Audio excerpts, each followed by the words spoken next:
Thank you so much. Well, I think I'll stand. I think it's easier if we stand when we make our statements. That appeals to you. First of all, let me say that I'm very grateful to be here, and I'm enormously grateful to the occupiers. I think we all are, aren't we? I mean, we watched our democracy whittle away, and our hopes become dashed uh, after we were so enthusiastic about Obama. And while it was whittling away and we were desperately looking around and saying, what are we going to do about this? What's happening to the First Amendment? What's happening to all the amendments? Have we really trashed our Constitution? Why do we have a Congress without any spine? Then last year, up came the occupiers. You know, it was a magic thing. And it just gave us all incredible hope. I know that I was talking to Robert Reich about this, and he said, you know, they are really our chance to take back our democracy. And I think Robert Scheer feels that way, and I think that we all do. So this is our chance to applaud you.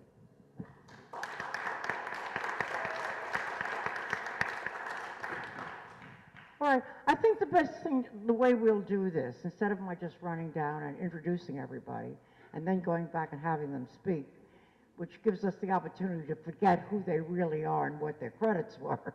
I think as I call on each person, I'd like them to make their statement now. And then I'll ask them questions based on their statement. And maybe we'll take a few questions from the audience, you know, in the first segment, even though we're not supposed to. But we won't announce it. Okay, let's begin with Julie Levine, and she's kind of my mentor when it comes to the occupiers. First of all, I do want to stop for a minute and thank Lillian Laskin. You know, she put this whole thing together. This woman is a task force all by herself.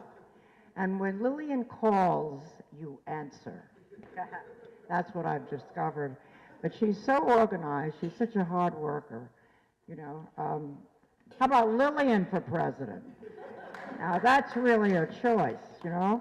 Okay, and as I say, Julie Levine has really been my mentor and my guide in terms of the occupiers. And her passion inspires me every day. So she's the first one we're going to call on. Julie Levine has spent 25 years organizing at the community and policy level in New York, California, Mexico, and Colombia, working both inside and outside the system.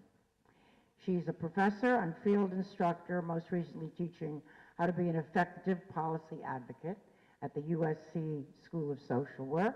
And currently, she's an active participant at Occupy LA, serving on the Facilitation Committee, Occupy the Hood, Actions, Anti-War, Women and Allies, and other committees and initiatives. So, Julie Levine, it's up to you. Thank you. And Julie is going to talk about how involved should the occupiers get with electoral politics. I want to say that Lila continues to be an inspiration for all of us with Connect the Dots and all the work she does as an advocate. So first I want to say, and I'm of course speaking for myself, that's very important. At Occupy, we speak as autonomous beings. We cannot represent Occupy Wall Street.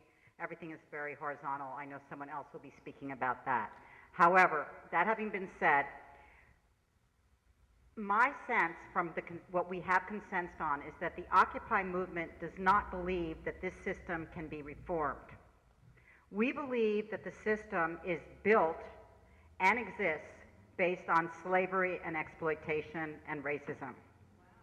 That having been said, we support and have consensus on reform efforts within the system that affect and help with the survival needs of the 99%. So there are people who we work on issues like community gardens, we work to support Trayvon Martin and others in their fights against racism in this country. We work on all kinds of day-to-day. We help families to prevent foreclosures by helping them to occupy their homes. We prevented 100 foreclosures now nationally, and we're working on a toward a moratorium on mortgage foreclosures. But we really believe that the system, and I'm going to use an expression that might be a little harsh, needs to be smashed. We are modeling a better world through a horizontal participatory democracy struggle.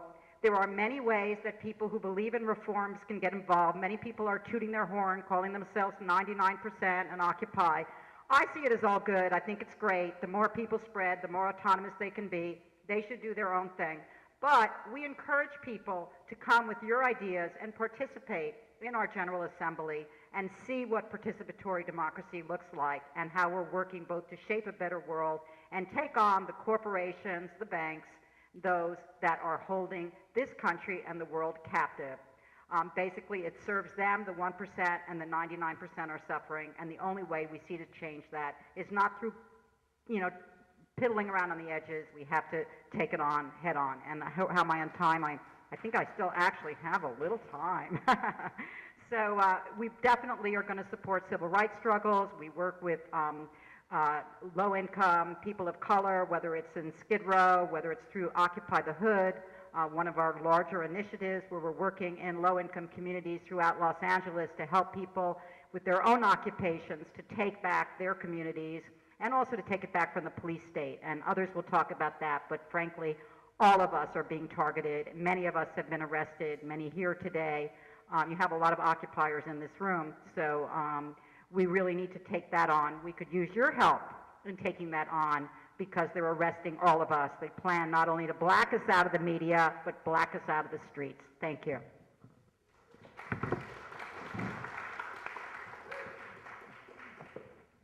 Okay, Julie, thank you so much. And as I said, the questions I'll ask will be based on this initial statement, and then we'll go on from there. Now, Jessica Ray, this young woman right here, is our next speaker. And Jessica is a feminist and an occupier.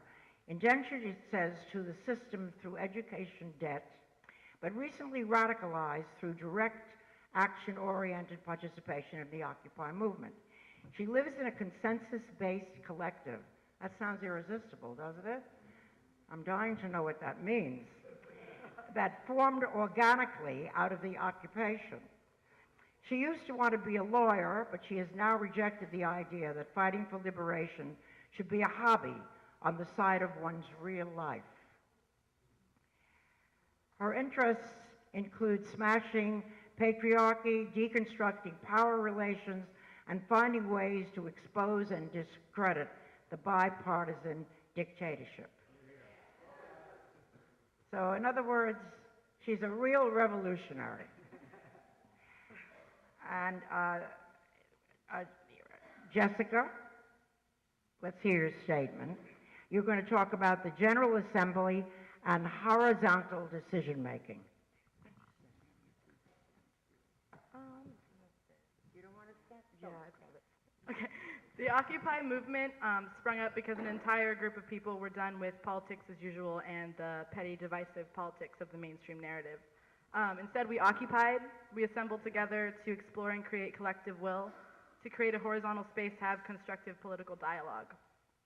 We focused on being open, fluid, participatory, and we valued dissent, dissected concerns, and ultimately, the end result is better because we have taken the time to build consensus together instead of pushing policy agendas. Many things go into this effort, such as the creation of STAC, to facilitate who speaks so participants do not have to compete in any type of power play to make their voices heard. We do not elect leaders, and we don't have a chairperson, but we do have a rotating group of facilitators who work to move the dialogue along through our consensus process. Consensus meaning not necessarily that we all agree, but that we have addressed all concerns sufficiently and consent to continue. We suppress our egos to empower collective decision making. We check our privilege to acknowledge that some of our voices and experiences, by the very nature of social dogma and discrimination, carry more power than others. We autonomously opt in and check our use of language to ensure that we are not perpetuating patriarchy, racism, or ageism, and are aware that we must work together to create a space that empowers marginalized voices to speak. RGAs are a place for people to work together and create new ideas.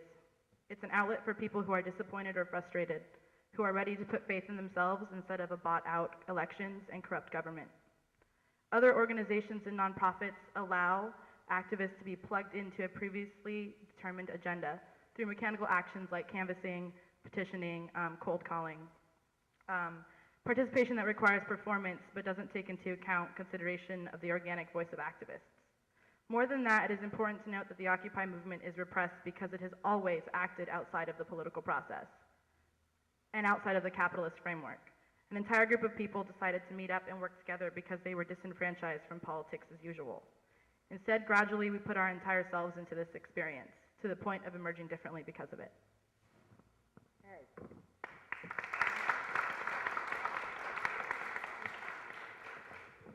All right, our next speaker is Caroline Shumensky. Caroline Shumensky is a full-time activist, recently liberated from her job as a union organizer. She resides at a collective which strives to be horizontal, anti-capitalist, non-patriarchal, and revolutionary. Her daily life consists of attending rallies, doing direct action, and speaking truth to power. Her vision for a society is one of self-determined, democratic, autonomous communities. Agitate, educate, liberate, power, strike on May 1st. Corinna will talk about affinity groups, committees, and educational workshops in the occupiers. Corinna. Okay, hi. So I was told to only speak in affinity groups, so that's kind of going to be more of my focus on affinity groups and committees, not so much about educational workshops, unfortunately. So the encampment at Solidarity Park in late 2011 was a visual political demonstration against the corrupt political and economic system, capitalism. It was also a breeding ground for activists and a perfect jumping off point for the formation of various affinity and committee groups, which function to run the encampment and the General Assemblies. It was a very organic framework, and it's what happened during and after the encampment. People came together based on their interests and their skills. When people come together, they don't set up a hierarchical structure as a default. Committee and affinity groups, a structure emerged as people got to know each other and decided what it was that they wanted to do. Thus, a committee and affinity groups don't form a centralized hierarchical structure. We don't elect presidents or secretaries. We don't do any of that nonsense that most nonprofits and some other larger activist groups do. We organically share experiences and skill sets with each other. We make decisions based on consensus, and we hear everyone's concerns and talk through them. The collective that I live at emerged from the Occupy movement, and it's a very fluid affinity group. We do direct actions together, we cook together, we clean together, and we deconstruct the capitalism and patriarchal mentalities. It is a very amazing dynamic that we have created based on anarchist principles. I was never a self-proclaimed anarchist when I arrived at Occupy LA. Neither am I a self-proclaimed anarchist now, but I live by anarchist principles because they make the most sense to me. Our affinity group, our collective, operates on mutual love and solidarity. Our guiding principle is that we hope to constantly be creating a safe and constructive environment in which we all can thrive. We have created a community within Occupy LA, which we encourage everyone else to do. In America, especially, we're culturally conditioned to be individualistic. The ruling elite of this country and the world, the capitalists, who own the majority of the world's resources, create a system which compels you to be complicit and live in a ravaged, depressing society. It's time to create the alternative, to dismantle our reliance on hierarchy, which will always perpetuate oppression and only serves to push millions into poverty for the benefit of a few. But in order to do this, we need to come together as communities, to hold general assemblies, and to make decisions together on how to move forward to create this alternative and dismantle the old.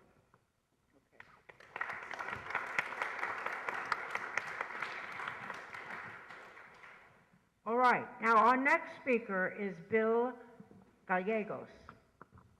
Bill Gallegos is the Executive Director of the Communities for a Better Environment, CBC, an environmental justice organization. They recently stopped Chevron from building a new infrastructure for refining dirty grades of crude oil, such as tar sands. Bill is a socialist, a labor organizer, a campus organizer, and a community organizer. And he will talk now about the U.S. economic debt and austerity versus prosperity, and social system and its impact on the environment and minorities. So, Bill Gallegos. Thank you, Lila, and thank you, everybody. You know, when my mother, I tell her that I usually get introduced this way, that, you know, I've been a labor organizer and a community organizer and a campus organizer. She looks at me and she goes, "Mijo, it sounds like you can't hold a job." It's funny. No, just, you know, it's interesting, you know, it's kind of a testimony to the women's movement, because I grew up, I was an altar boy and a Catholic and all that, and things were so patriarchal. So we learned about the saints and all of that. So this was nice to know, see a book that's called Holy Women and Holy Men. I really like that. I never grew up with that. Nice. That's another kind of, I think, step forward that we owe to the women's struggle. Anyway, I want to just say a little bit, you know, that some of the historical antecedents in the Occupy movement that I think we should always really acknowledge and respect. And one of those that I think is really, really important for us to hold on to was the South Central Farm, which was an amazing Occupy movement that says, and the message of that, which was just an amazing, it wasn't just about growing chiles and papas and calabacitas. It was about a new set of social relations. And it was also about addressing the idea that what they call the sanctity of private property, that there's only one thing sacred, and that is life. That is life. And that there's a role for public space, public health, public education, and all the things that serve the larger needs of our society. So I think that's one of the Occupy movements that we should really remember very well. The other was the Occupy movement that happened at UCLA, the hunger strikers that set up a tent city at UCLA for Chicano and Chicana studies, and for workers at USC who set up a tent city to just be treated with dignity and have some union rights. So there's an antecedent to the Occupy movement that I think is very important. And in every single case, this was rooted in oppressed communities of color who have just been hammered by the recession. Hammered by the recession. 60% wealth loss. The disparity between white family income, white family wealth is $113,000. For African Americans, it's $6,000. For Latinos, it's $6,000. Think of what that disparity means in terms of real life, in terms of providing for your children, for your family, for your health care. So these are some of the issues I think that the Occupy movement has brought again to the surface, and is a really valuable thing that we need to build upon. Thank you.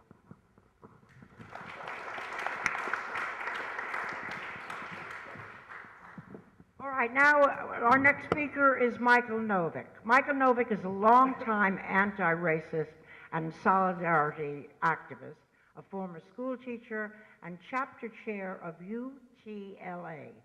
He's editor of Turning the Tide, Journal of Anti-Racist Action, and he's a participant in the Occupy LA General Strike Preparation Committee.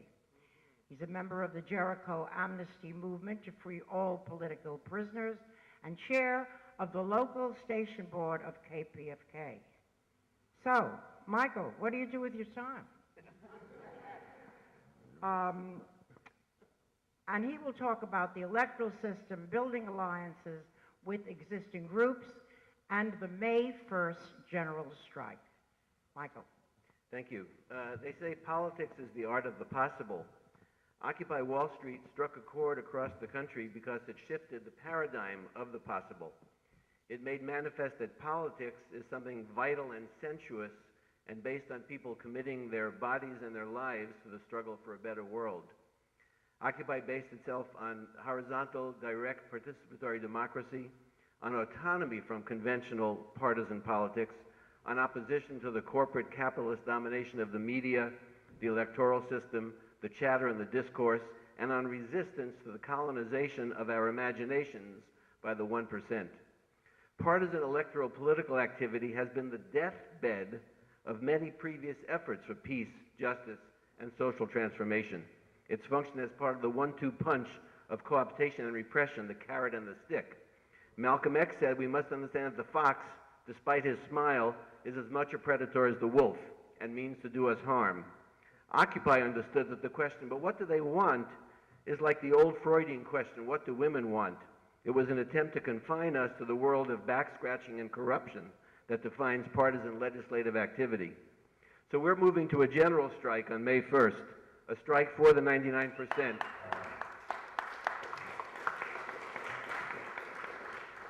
For immigrant rights, for justice, peace, and human rights, against the police state, to shift the paradigm of the possible once again. We're uniting with radical grassroots community groups across the city and the country who have been in the trenches fighting police abuse, homelessness, ICE raids, gentrification, union busting, racism and sexism, environmental devastation. And we invite you to join us in that struggle.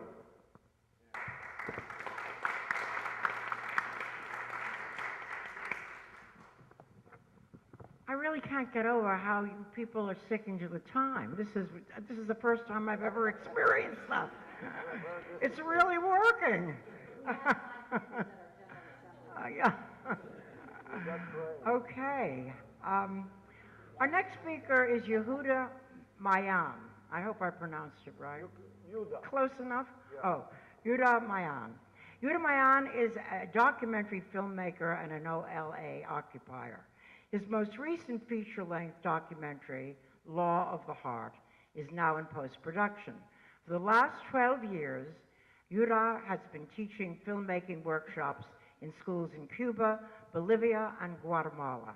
Yehuda is a licensed spiritual practitioner at the Agape International Spiritual Center, and he will talk about why the occupiers must become a mass movement. Yehuda.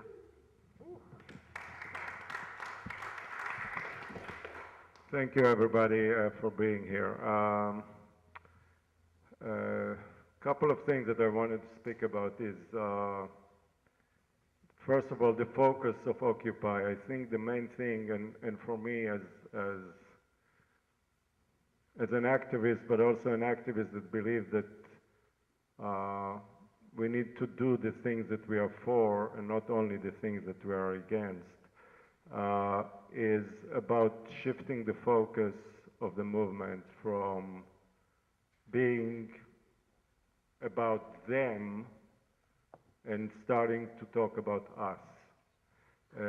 For the left in this country for I don't know how long has been dealing with what Bush is doing and what Clinton is doing and the wars and all those things without talking about what we are doing and what we are about and what we create and what we can create.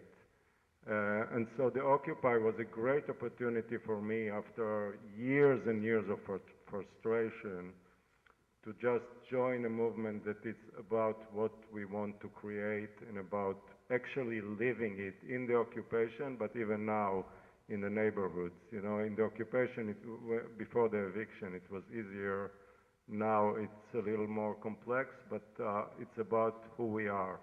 And I think, to touch on your question finally, I think that that without becoming, finding a way to increase our numbers,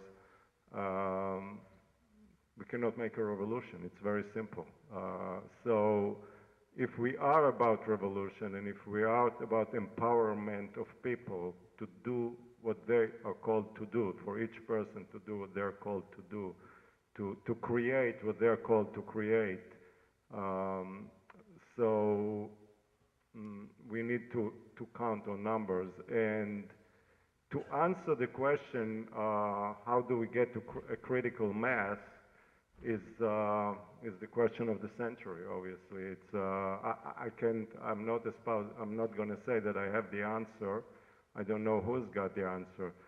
But I just came from another conference, and I just going to end with that I was asked there after promoting MIGS, which is our acronym for General Strike on May 1st. Everybody, or a lot of people there, asked me what is the purpose of MIGS, and I simply said that the purpose of MIGS is to tell the world and ourselves and the 1% that this planet is ours. That this planet is ours and not theirs.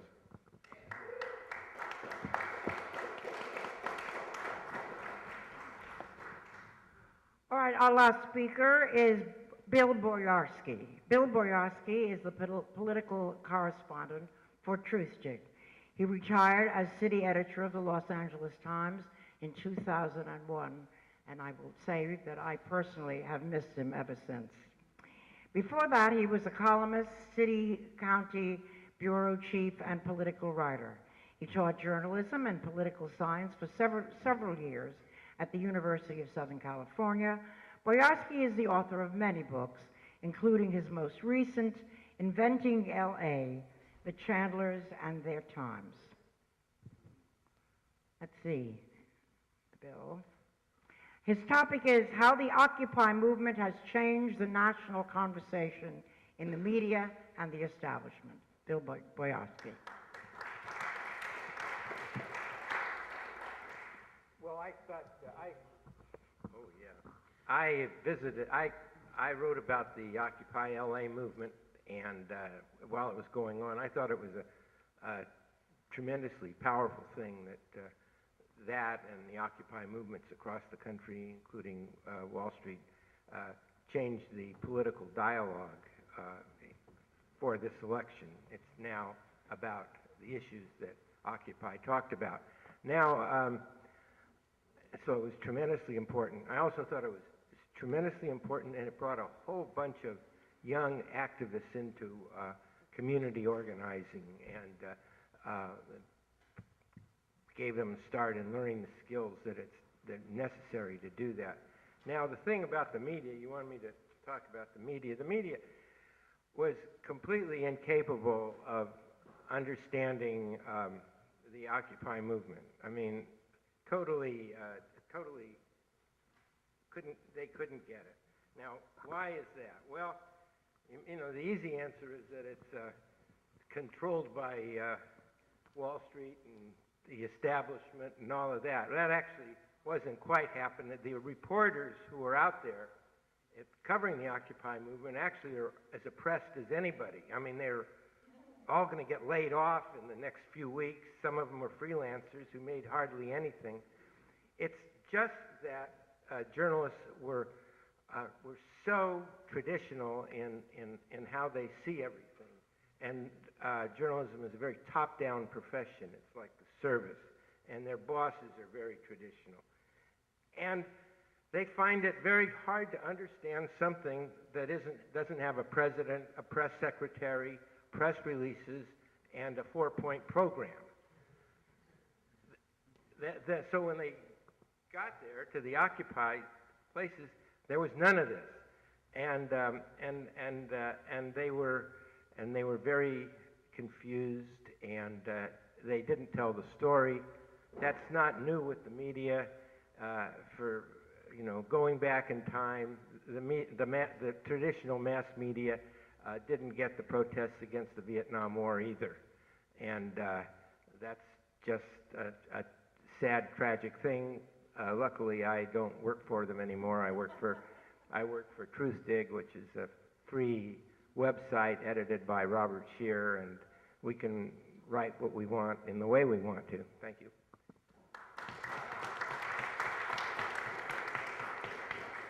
All right, we have about 40 minutes to have a conversation among ourselves.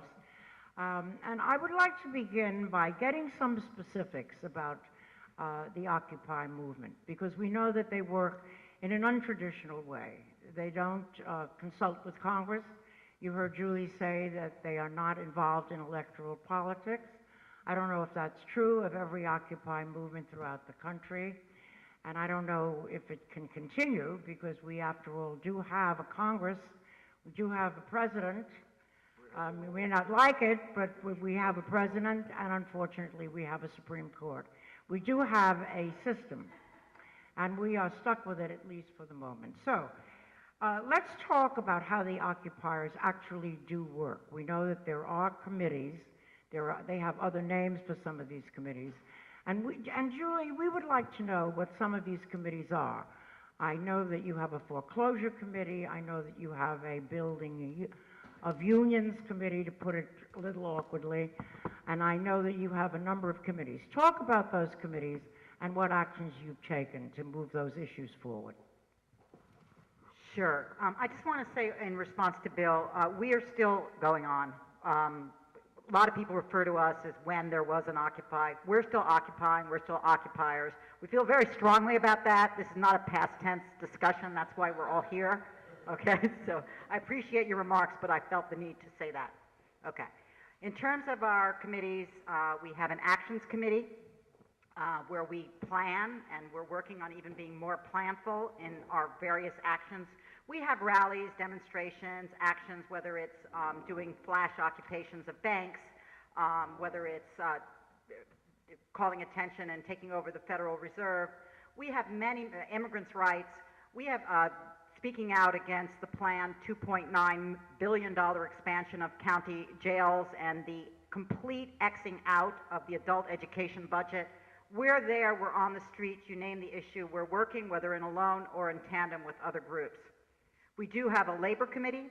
We have the May 1st, May Day strike preparation committee. We do have a foreclosure committee, which I mentioned previously. We have a facilitation committee, which helps us in facilitating the General Assembly, which is our only decision-making body. Everything that we agree on through a consensus-based process. We also have, I'm sure I'm skipping a few committees, but we also have a number of affinity groups, which means people come together who have shared interests. I'm part of like a white privilege affinity group. There's also affinity groups, occupiers for animals, vegans. We have a queer, very active queer LGBTQ affinity group that has sponsored many actions. And I want to point out those actions and women and allies, and I could go on and on with our affinity groups. A radical caucus, although I think our movement is becoming more and more radicalized. I know I am. I feel it is over for a corporate war-making system. I feel it is over for a president who has brought us into a police state. I'm not going to do it anymore, and I hope that you all will join us. And then finally, I do want to say with the affinity groups, with the queer affinity group, they've been very active in doing labor actions, for example. So one of the actions that was really cool was breaking up with the Hyatt. We had a break up with the Hyatt Day because they were breaking the union and paying very low wages. They were pretending to be friends of gay people, but the real deal was workers' rights are everybody's rights. So we've come together, we're learning from each other every single day. Does that answer your question? Yes, of course. I mean, we understand that these questions and all of these issues can be total speeches that go on for hours, and we still won't learn everything. We understand that. So we are touching on as many things as we can. I think of this as kind of an introduction to a master class, with myself being one of the most eager students, because I really have only been down to the Occupier events 3 or 4 times. And every time I speak to one of them, I learn more. And the thing that strikes me, and I don't want to take up time here, but is their extraordinary bravery. Just their physical courage is so dazzling, you know, and we see that they are making a difference because when a few of them gather, they're being attacked. They were attacked in New York, they were attacked in Los Angeles. Some of them were in jail with a $50,000 fine on their heads, a bail on their heads, and they are really at the forefront of saving our democracy. So I'm endlessly grateful to them, and even when I disagree with them, I still can't find it in my heart to really criticize what they're doing. All right, let's get back to the environment bill, Bill Gallegos. You spoke about that you recently stopped Chevron from building a new infrastructure for refining dirtier grades of crude oil. And you know, I heard Helen Caldicott speak last night, and she said that the greatest threat to Southern California is the San Onofre nuclear plant, that at any moment it could explode and absolutely wipe us all out. I mean, we're sitting here blithely, not even thinking about it, because we think that it's shut down. She made the point that that a nuclear plant is never satisfactorily shut down. And I spoke to Jonathan Parfrey about this plant, and he said the big question was, what are we going to do during the summer? Because San Onofre provided a lot of power for Southern California. So the question to you is, what are we going to do for the summer? What is the Occupy movement going to do about keeping us from reopening the San Onofre plants, because there is that kind of pressure now? And Con Edison is trying to privatize our energy at this very moment. Is the Occupy movement involved in all of those problems, and what are they going to do about it? Yeah, well, I can't say exactly what Occupy LA is doing around these issues. I will tell you what the environmental justice community is doing.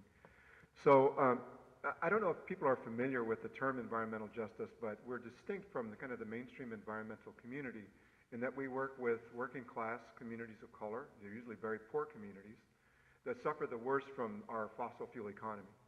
So we organize, for example, in the harbor area of Los Angeles. So a number of our members went out to help shut down the ports when Occupy called for the shutting down of the ports.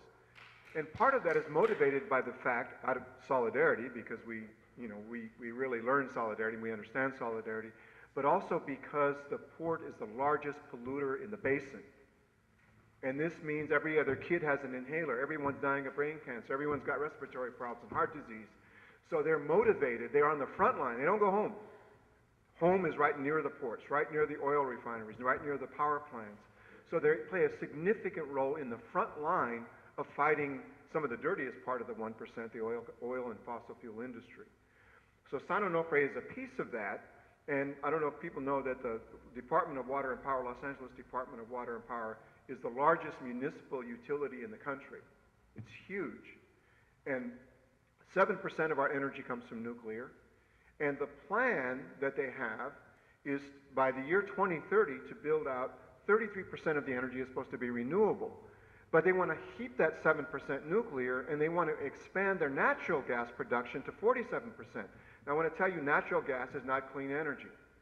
So I want to talk a little bit about a campaign that was led by primarily Latina immigrant women and high school students from southeast Los Angeles that stopped the feudal city of Vernon from opening a 943 megawatt natural gas power plant that would have put 1.8 million pounds of toxics into the air where these people live in the most overpolluted, densely populated part of Los Angeles, and 2.2 million tons of greenhouse gases into the air every year.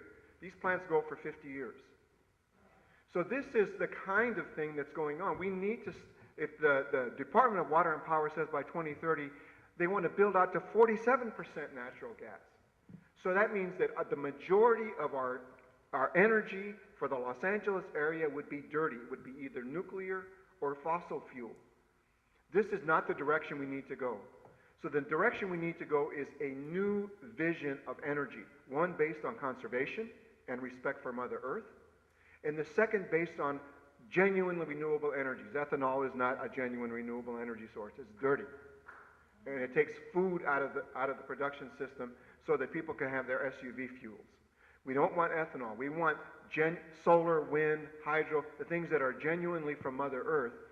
And what we're fighting for, because the governor has said that he wants to build out California's going to do a huge build out of renewable energy over the next 8 years. 33% of our energy in California, the largest energy infrastructure in the country, has to be renewable in 8 years. But where are the benefits going to go? Well, in the past, they've gone to the suburbs and into the wealthiest white communities, and we're fighting to say, let's do something different. Let's not ape the old fossil fuel infrastructure, large, wasteful, controlled by corporate power. Let's make it decentralized, localized, and let's build it also in the inner cities and in the poor rural communities with some democratic control. So this is the struggle that's going on. It's our front in the fight against the 1%. The ones that want the Keystone XL pipeline, the ones that are doing a massive oil drilling operation, oil drilling in Long Beach, oil drilling in Wilmington, oil drilling in Baldwin Hills, and they want to build a huge pipeline to connect all these oil drilling operations in an area which the last time I heard was an earthquake central.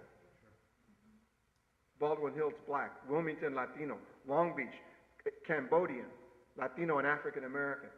That's what's going on. And I think what the Occupy movement has done is it has really highlighted this. Now when we say 99%, 1%, everybody knows what the hell we're talking about. Yes, please do.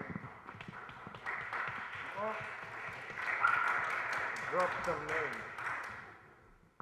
Yeah, I just want to say one quick thing about what it has to do with what I said before about the difference between the Occupy movement and all the other protests, including climate justice movement that have been going strong for a while now. And it is that, for me, from my perspective, we have been that the Occupy movement is not a protest movement, although that's how the media calls it. Of course, protest is part of what we're doing, but the main thing that I think people need to understand that the difference and the reason why it fascinated so many people and caught the imagination of so many Americans is because we brought the initiative to our side as opposed to just reacting to what Bush is doing or to what Con Edison is doing or to what you know what I mean, to what the 1% are doing. Yes, the reason why we rose is because we need to change this system. But I'm just saying that we are, and that's why I said before we are more about what we are, which is more kind of an anarchist concept that we are about what they are. So I want to say this goes also about the environmental issues, that we have to move from just reacting to what they are doing into take the initiative to our hands. And I think we are doing it, yeah. Okay, and everyone will have a chance to respond because we're trying to keep the time very fair. Michael, you talked about the May 1st general strike, and we'd like to hear more details about that. First of all, yes, how are we going to mobilize enough people to make a difference when there is a great deal of resistance to joining, let's say, larger organizations which are affiliated, Move On, for example, and organizations of that kind, which are basically affiliated with the Democratic Party. And it would make it very much easier if the occupiers were willing to join with them. So, Michael, tell us, are they willing to join with them? And in terms of the strike itself, what is it that you are striking? I mean, will we be striking buying gasoline on May 1st? Will we be striking against buying food, buying anything? What is the plan for May 1st? Okay, briefly, we're saying, no work, no school, no corporate shopping, everybody out in the streets. There are several arguments that we've made with people, and I think people should think about them. The 1% have spent decades decimating the labor movement in this country so that organized labor is a tiny fraction of the workforce. And it's up to us to turn that weakness into a strength, to say that there are hundreds of thousands of working people out there who are in casualized labor, temporary labor, who are no longer bound by the Taft-Hartley and by union contracts and by no strike clauses, and are able to take autonomous, independent action in our own interest to demonstrate the power of working people in this society and the creativity that we have. And so that's on us. We are prepared to go down the road with anybody who wants to go down the road with us as far as they're willing to go, and we'll continue on our road. If they want to stay with us, they're welcome to. There are a lot of things happening on May 1st, and I'll run them down very, very quickly. SEIU is having a labor action at LAX. We are prepared to support that. They've been organizing workers at LAX who are being exploited, and they've had a series of actions in town halls, and on May 1st they want to do a civil disobedience action. We will support that. There are immigrant rights actions. Historically, 2006 in particular was basically a general strike of immigrant workers with other supporters here in Los Angeles and around the country. We support that. But we're saying that very, very widely, we want to get people out into the streets. So we're supporting a whole number of actions, and we'll have the menu out. But as Occupy LA, we're calling for a Four Winds, People's Power, car, bike, caravan convergence. We're coming from the west side, We're meeting up at Ocean and Wilshire, and we're going to come across Wilshire Boulevard. Some people will stay and unite with the SEIU mobilization that's happening at Wilshire and La Brea, but the rest of us are coming downtown.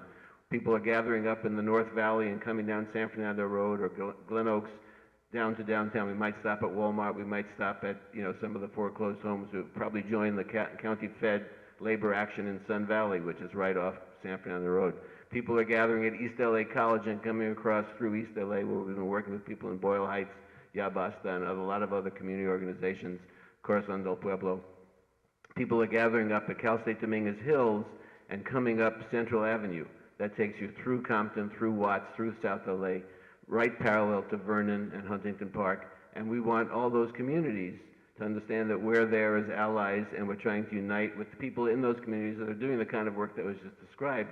And this is an opportunity for all of that work to unite into a single fist, in a sense, all those different fingers, all those disparate elements, and to say that we've had enough of the way this society has run, and we're the people that the society runs on, and we're going to change it. All right. Now, Bill Boyarsky, the press took the attitude that when the occupiers were removed from their initial home at City Hall, and when they were disbanded throughout the country in the same brutal way, and it really was a brutal way, that the Occupy movement was fading. And they have treated them as though they aren't there. Now, we've just heard all of these people talk about what the occupiers have been doing. They've been very, very busy. They meet 3 and 4 times a week.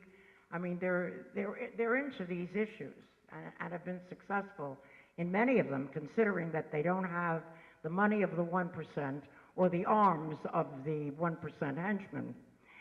So what does one do, about just getting more press without being violent, without being outrageous, without behaving like the 1%? Well, it's very difficult. As I said before, if it's not on a press release with a 3-point program and a press secretary holding a briefing, traditional press doesn't understand anything. And you're right. As soon as everyone left City Hall, then the media went on to something else. The media has the attention span of God knows what. Very short attention span. One of the things that's really true, and I think you found it out, that you've been finding it out, is that you really don't need the mainstream media anymore. I mean, there's the whole, all of the social media. There's, from Facebook to Twitter to less traditional forums to everything. I mean, the field is just expanding, and so I think it's really important to have a constant stream of stuff. What you're doing. I mean, like for May 1st, there ought to be just a constant stream of stuff, hard-edged stuff, and repetition over and over again, and then people will wake up. They'll notice it, and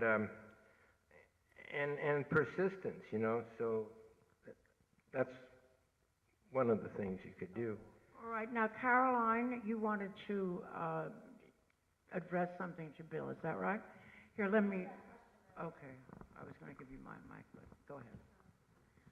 Yeah, one of the things is that, yes, the mainstream media is definitely corporately controlled, and so they kind of, they covered Occupy as long as it was kind of a trend and it was a fad and it was fun and it wasn't really like a serious threat to capitalism, but I think more and more so it is becoming a serious threat, so as it does so, I think the media is going to cover it less and less, so we have to be our own media. I think that's really the answer. We have the complete ability to be our own media. As Bill mentioned, we have a social media on top of Facebook and Twitter and all that. We also have YouTube, and I actually encourage all of you to go YouTube #M17 hashtag American Spring.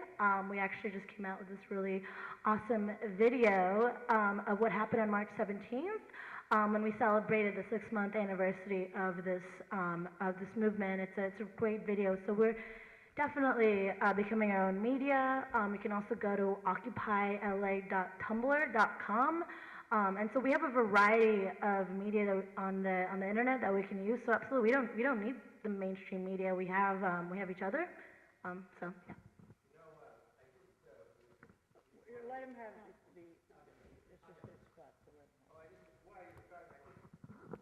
recall that, during Oakland, during the arrests in downtown Oakland and the clash with the police, it was all live streamed. I mean, it's my hometown, so I'm interested just to see my old hometown landmarks. It was like I watched the whole thing, and into the evening, into the morning, I got up very early in the morning and saw the aftermath. You're right. I mean, they didn't need network news. The network news got on it much later. The newspaper stories, I just checked to see what the newspapers were saying. They were either portraying the Occupy people as being, vandals, and weren't able to differentiate between the various complex parts of that movement. And really, just by the live stream and by the blogging of the people involved, I got a complete story, and I didn't need the traditional media at all. Okay, Jessica would like to address this issue as well. So I just wanted to say that in terms of how to get into the mainstream narrative, it'd be easy. Work with MoveOn.org, but that's not really our goal. The mainstream narrative to me is a lie. It sells a lie. This is how you should feel. This is how you should think. This is the status quo. And that's what keeps everyone sitting in their seats and complacent. So I'm not trying to get the mainstream narrative. I'm trying to change the conversation altogether. And I think that when we talk about electoral politics, the reason why we should get all these people in the streets for May 1st is because whatever your issue, it doesn't matter anymore because the political process is corrupt. We can't advance in any issue at all, and we have to represent ourselves on the streets. I think we all agree with that. All right. Now, Yuda, we haven't asked you your question yet, and here it is. You talked about creating a critical mass, and I mentioned Move On and other organizations who are very anxious to participate in the Occupy movement. As a matter of fact, I think many of us received an email from Move On, which asked us to use our homes for teaching, and they wanted to send, 100,000 people who've been trained in order to build the Occupy movement.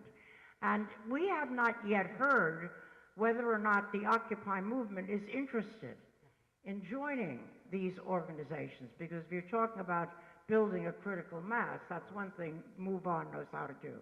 So what's your reaction to this? Yeah, I haven't heard if they are interested of joining us. That's my answer. But I don't think, that's my short answer. I don't think we are rejecting any other actions by other organizations, but we definitely, at this point, none of us want to join organizations who are participating or actually affiliated with the electoral system. We just don't see any benefit in doing that. So that's why I feel that it's to reach the goals that we want to reach and to reach critical mass, we have to. I mean, to me, it's very clear. I don't know how more clear than what happened in the last 10 years in this country it can be that you cannot change anything through the electoral system. I don't know what else needs to happen in this country for people to wake up to that simple truth. It's really simple. So I know that they will try to co-opt our movement. I mean, they have trying to do this from day one because they want the energy of Occupy, they want the fascination of the people with Occupy, they want the, you know, the 99% and all of those things. But I don't see benefits for them, benefits for us as Occupy to join their endeavor. I see situations where we both can cooperate, like Minsk, like the general strike. We're going to organize our part of the general strike, and they're going to organize their part of general strike, and we may march together, as Michael said. And I have nothing against. On the contrary, I like it. But I don't think we can affiliate ourselves with any group that is connected to the Democratic, Republican, or Green Party. Right. Now, Julie would like to weigh in on this question. Okay, I'm just going to speak to a few things very quickly. First of all, there has been an email circulating about our participation on that spring, whatever, training. And the feeling was there were people that felt that they could participate and take some skills away and help use that to build our movement. But we are not looking to become part of somebody else's movement. We think we actually have the right target. We have it head on. So we are looking for people to join with us. It doesn't mean they have to become part of us. And that's something that we would urge all of you to become involved as well. I also want to say that the media, it's more than that they don't understand. I think they do understand. They understand we have the right target, which is them, the consolidation of the media, 1% corporate media. And therefore, even when they covered Occupy, they covered the drunks on the corner, they covered the infiltrators. They really didn't ever cover our movement. And, you know, I think there is something to be said for doing something big and visible that will get us back in the public eye, but only so that the public eye will know how to reach us and to continue to be involved. And finally, I just wanted to say that in terms of environment, we also have been active at Halliburton. We've shut down Halliburton. And we've done that also specifically in Oxnard with a number of occupies in that area around the gas fracking that's going on. And we even got the Ventura County Star, a corporate paper, to speak out against gas fracking. So it does happen from time to time. We are part of Monsanto actions to reoccupy our food supply. And we're working with people to build community gardens. And of course, we are fully in support of South Central Farm. Yeah, I want to say a couple of things briefly. First of all, of course, we're here very interested in uniting with the West Side Progressives, and we're here to communicate and invite you to participate. But I want to emphasize something about Occupy, and some of it's in, if you pick up a copy on the way out of the special issue of Turning the Tide that's got some of the documents of the Occupy movement. The thing that really attracted me to Occupy is that it is a self-critical movement, and one of the principles of solidarity, it's been rephrased, but it was about open source. And you need to understand what that's about, because it's why Occupy has matured and grown so rapidly.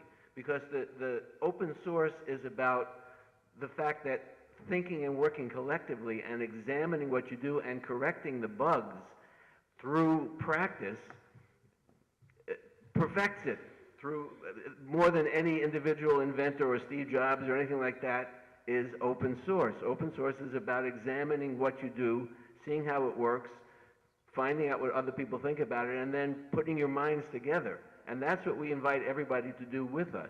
So in the principles of solidarity, we say we're happy to work with unions, anybody else who wants to work with us, but understand it's going to be a challenge to you, just as we challenge ourselves towards horizontalism, towards democracy, towards participation. It's not about passivity. It's not about how many numbers can you bring out. It's about how do we change ourselves? People might know,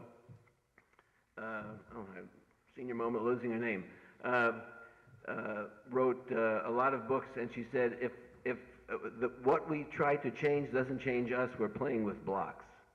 And we have to understand that this is totally about self-transformation and social transformation, one and the same, and that all those organizations need to understand that they're putting themselves on the chopping block to become different than they are now, otherwise they're futile and useless.